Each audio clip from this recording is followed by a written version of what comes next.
Last night on the football game, they had this surgically repaired young man from, I think it's like New York or New Jersey.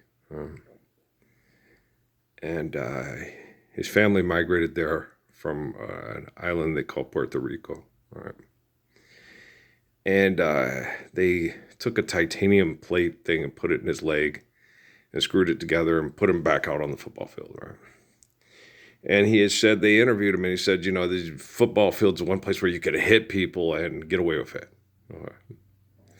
If you do it when you're not on the football field, they will incarcerate you. It's not the one place you could do UFC. You could do boxing. Okay. There's a lot of entertainment venues for philanthropy that you can beat the shit out of other people for other people's entertainment. Because your brain activity isn't working too good because of things we've done for thousands of years, because we're acting like animals and not like human beings, and we're being clinically insane, right? And it affects people. It affects them radically, drastically. It's pretty horrible, right? And there's a lot of things like, you're looking at a guy who the military was terrified of because this guy can kill you, right? He can outrun everybody. He can outshoot everybody. He's faster than you. He shoots better than you. He's got a better immune system. He's more intelligent than you are. He can be calm because life's eternal and grace is infinite. He can communicate to the most faithful, intelligent people in the whole world without using a computer or a phone. Okay, so like King David, And I told you that one day when the dogs and Addie were attacking Jiggles, and David just said, "Pick up that stick," and I was like 11 years old. Wham, wham, wham, right? And those dogs took off, right? King David. I can talk to DC Suzuki. I can talk to Sun Yat-sen. Okay. Just like that. Okay. The most intelligent, capable, calm, rational, beautiful, caring people in the history of the world. Right here. Okay. No metaverse, no Wi-Fi, no cell phone towers. Okay. Because Jesus didn't have those. Okay. King David and Moses didn't have those. Okay. The only thing that Wi-Fi and excessive compulsive behaviors of manipulative people do is just fuck up my signal, which is obvious because I spent the first 40 some years of my life just trying to survive and telling Jesus, what's a cubic, right? And then when I went to Sierra Vista, it's like, oh, fuck, Jesus was right. These fuckers are crazy. Okay, and I got to deal with them because this is my time, like Lord Saladin told me in prayer. Right? And you're watching TV, and I was watching the news, okay? And they have this thing about these homeless people living in a lot, and the guy goes, you can smell them, they smell horrible, because they're drug addicts, and they just don't care. Life's horrible. They can't beat people up like Isaiah Pacheco. They can't beat people up like Shannon Sharp, and or take a beating like Shannon Sharp, and they can't, they're not funny like Gabriel Iglesias. They can't do ventriloquism like Jeff Dunham, okay? They can't dance like Casper Smart. They can't sing like Luther Vandross. They can't talk narcissistically about themselves well enough to be P. Diddy or Jay-Z, right? So most homeless people, and this is just the pragmatic truth, are drug addicts that don't want to stay at shelters because they'll get thrown out of the shelters because they break the rules, okay? And then the people that are homeless under different circumstances are put into that same dynamic because of economic conflict and irrational abuse through economic conflict, right? And so they all get put under that cloak because you guys won't stand up for the Lord's Prayer with me, right? Which is why I talk to Sun Yat-sen and D.T. Suzuki and Judah Krishnamurti and Haile Selassie, and you don't, right? Okay. And they're not talking to you. Well, they're not going to talk to you because you don't listen. You won't get up and stand for the Lord's Prayer, have the military study you, and then torture you, and then say, that guy's just crazy. He think he God. It's like, whoever said that? Jesus never said he was crazy and thought he was God. Jesus was telling me that today. He says, with that Passion of Christ movie, he goes, Earl, they're not crying because I'm being like Emily. They didn't have to kill him. Like my Emily Grace, my daughter, Emily Grace Parsons, right? They're crying because their alter ego is getting tortured for being the best person. Okay. Like, you ever seen that movie Requiem for a Dream? People watch that and they'll cry, and it's like, why? They're all miserable people. They're drug addicts, and one lady wants to go to a game show. She doesn't give a shit about her son, who's a drug addict, because he's just like the mother. The same with the Wayne's character. He's drug addict just like his mother, and that's why he had a miserable childhood. Okay, because they're raised to be selfish people by selfish people. So it's not sad. They're just crying for their perception of what they think is happening to them. So they turn Jesus into their alter ego, and then they cry because Jesus is crucified, because it's them. They've created Jesus into a God in their head. So when they watch The Passion of Christ, they're not crying for Jim Caviezel or Jesus Christ, because Jim Caviezel is pretending to get murdered for standing up for the Lord's Prayer in the Roman Empire, and everybody denies it. They're crying because they think that they're Jesus, and people killed them because they're God, and nobody accepts them as God. Okay, that's why they're crying. They're not crying because they feel sorry for Jesus. They're crying because they feel sorry for themselves. All the people say Jesus is God and they're Jesus. And then when they cry about the Passion of Christ, they're crying because nobody accepted them as God, and they killed them, and they didn't accept him as God. Now, 2,025 years later, one of these days they will accept me as God and do as I say, right? Then it won't be sad anymore, right? And so when you're dealing with people like this is a collective brain activity where you're watching, because the Orlowski kid, he used to play at UConn, right? And he has all the Scotty Walden little Mike Claus little things around the wrist, to remind them, this is to cure cancer. This is to stop HIV. This is to save all the people in Palestine from being murdered by bankers and military corporations. And it's like, that's not going to help. Just stand up for the Lord's Prayer.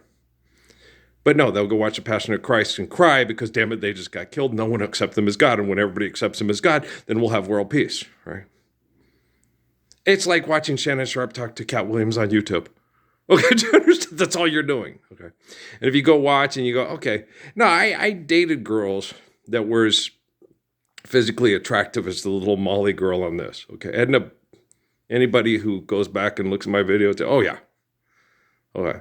Edna was 4'10", had bigger, beautiful. Okay. Beautiful young woman, right?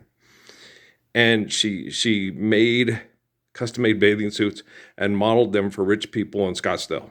They lived in Scottsdale, right? And she asked me out because another friend of mine talked me up what a good guy I am. And I am. I'm a really good guy, right? And so, and I was very attractive and very athletic. I was probably arguably the best athlete in my generation, and even better than the athletes in this generation. Intellectually, I'm more intelligent than Stephen Hawking or Neil deGrasse Tyson or Michio Kaku, because when you use language to break things down to minute detail because you're excessive and compulsive, and then are condescending and abrasive to other people that won't do it or are not good at it or don't have the capacity, it takes a lot of patience to be able to sit there and look at things and break down in minute detail, like those kids with the elephants last night on 60 Minutes. You're not studying their personalities, you are studying their personalities, but studying an elephant's personality on how to scare it away from somebody's farm with technology isn't brilliant and or genius. It's just a talking scarecrow with lights. Okay? But you live the Lord's Prayer, you have a greater capacity for people to be present and to use our resources like with Solomon Share, caregiving accordance to need, build to last, to make sure, and you'll restore your ecosystem because you won't have mechanization and industrialization destroying your environment. Makes it harder for you to eat as well as the elephant. But putting more mechanization into play to manipulate, to make yourself appear intelligent and like the great problem solver isn't going to solve the problems of your egos. Okay, so this isn't real hard. It's real easy, okay? And to eliminate the stuff of homeless people that get, just set up communities. If someone wants to kill themselves with drugs, because they feel sorry for themselves because they can't have sex with someone that doesn't want to have sex with them. They can't get everybody to listen to them sing because they just don't sing very good. Nobody wants to listen to rap much anymore because rap was never very good in the first place. Okay, just understand. This is not. Okay, this is not. Lots of people can see themselves being Sean Puffy Combs or Jay-Z or Mr. Carter, okay, talking about themselves to money, okay?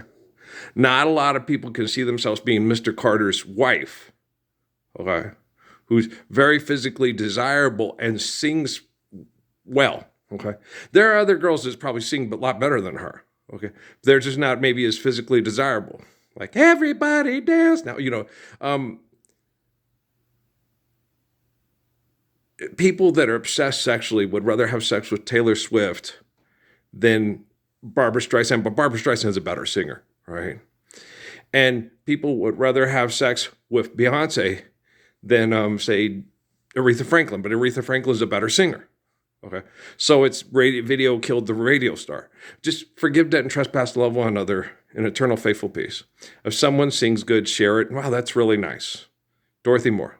Oh, honey, just the mention of your name turns a flicker to a flame. Listen to me, good baby. I think about the things we used to do, and my whole world turns misty blue. And I was cute and the best athlete, and I'm more intelligent than all the people that give us the Big Bang Theory and the people they base it off of and that do cameos on it. Okay, do you understand? And I will sit there, I could have been the greatest, most popular man in the whole world. All I wanted to do was maybe marry Edna or marry, because Edna and me got along better. Me and Miriam and Edna, but Edna probably, because Edna wanted to leave the drug dealer, okay? Miriam had trouble with the tribalization. Edna didn't. Edna wanted to leave her Mexican boyfriend behind, date the white boy that looked Mexican because he was a better guy, okay? Me and Miriam dropped the ball on me and Miriam. It wasn't me. Miriam was dating a man that was fucking around on his 8-month pregnant wife, and I explained it to her numerous times why she was doing it, why it was wrong. Then when she discovered it, she married a Puerto Rican guy who was a trained killer for the U.S. Army, and she said she wasn't going to turn down the good guy. It's like she turned down the good guy. When she got the next guy, no, he was a trained killer for a paycheck. I would not do that. I'm the gracious good shepherd. I protect people from being trained killers for a paycheck. My tribalism doesn't run that deep. If the Germans are all murdering each other over money, I'll tell the Germans to go fuck themselves. I'm going to go marry the Mexican girl or the Puerto Rican girl. But what if all the Puerto Ricans and the Mexicans kill each other over money? As long as my baby girl won't do it. That's all that matters to me. It don't matter to me. Okay, so you guys get yourself straight. I've got chores to do. I got to go do weatherproofing on the house for the temperature to drop because of our global warming, whatever stuff. The stuff that's happening in Africa right now, that's some kind of a volatile germ reaction to genocidal operations in the environment. Okay, will it cross over and affect you? Will the homeless people break into your house, and will the drones over New York drop something to blow up the federal building near your house? It's same as Timothy McVeigh and Terry Nichols.